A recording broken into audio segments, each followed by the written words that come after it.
തിരുവനന്തപുരം അരുവിക്കരയിൽ വാഹനാപകടത്തിൽ 2 യുവാക്കൾ മരിച്ചു. അരുവിക്കര സ്വദേശികളായ ഷിബിൻ, നിതിൻ എന്നിവരാണ് മരിച്ചത്. KSRTC ബസ്സും യുവാക്കൾ സഞ്ചരിച്ച ബൈക്കും തമ്മിൽ കൂട്ടിയിടിച്ചാണ് അപകടമുണ്ടായത്. കൂടുതൽ വിവരങ്ങളുമായി MK വിനോദ് ചേർന്നുണ്ട്. വിനോദ്, എപ്പോഴാണ് ഈ ഒരു അപകടമുണ്ടായത്? വിഷ്ണു, അരുവിക്കര പഴയ പോലീസ് സ്റ്റേഷൻ സമീപത്ത് വെച്ചാണ് ഇന്ന് ഉച്ചയോടെ 1:30-ക്ക് ശേഷം 2 മണിയോടുകൂടി ഈ അപകടം ഉണ്ടാകുന്നത്. അരുവിക്കര സ്വദേശികളായ 2 യുവാക്കളാണ്, ബൈക്കിൽ സഞ്ചരിച്ച 2 യുവാക്കളാണ് മരിച്ചത്. 18 വയസ്സുള്ള ഷിബിൻ, അതുപോലെ തന്നെ 21 വയസ്സുള്ള നിതിൻ എന്നിവരാണ് മരിച്ചത്. ഇവർ ബൈക്കിൽ സഞ്ചരിച്ചവരാണ്. പാഞ്ഞു വന്ന KSRTC ബസ് ഇവർ സഞ്ചരിച്ച ബൈക്കിൽ ഇടിക്കുകയായിരുന്നു.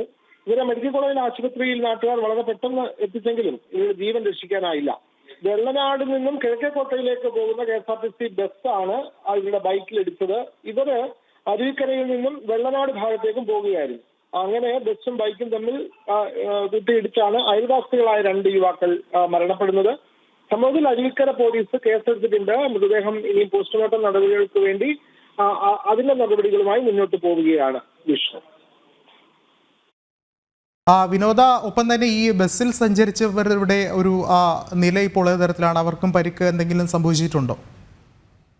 ഇല്ല, ബസ്സിൽ സഞ്ചരിച്ചവർക്ക് വലിയ പരിക്കുകൾ ഉണ്ടായിട്ടില്ല. പെട്ടെന്ന് ഇടിയുടെ ആഘാതത്തിൽ വളരെ പെട്ടെന്ന് ബ്രേക്ക് പിടിക്കേണ്ട സാഹചര്യം വന്നപ്പോൾ ബസ്സിനുള്ളിൽ ചിലർക്ക് അങ്ങനെയുള്ള ചെറിയ പ്രശ്നങ്ങളേ ഉള്ളൂ. അത് വലിയ പരിക്ക് എന്നുള്ള നിലയിൽ വന്നിട്ടില്ല. പക്ഷെ ബൈക്കാണ് ഈ KSRTC ബസ്സിന് അടിയിൽപ്പെടുകയായിരുന്നു. അതുകൊണ്ട് ബൈക്കിൽ സഞ്ചരിച്ച 2 പേരാണ് മരണപ്പെട്ടത്. ബസ്സിലുള്ള ആളുകൾക്ക് വലിയ പരിക്കുള്ളതായി നമുക്ക് റിപ്പോർട്ട് ലഭിച്ചിട്ടില്ല.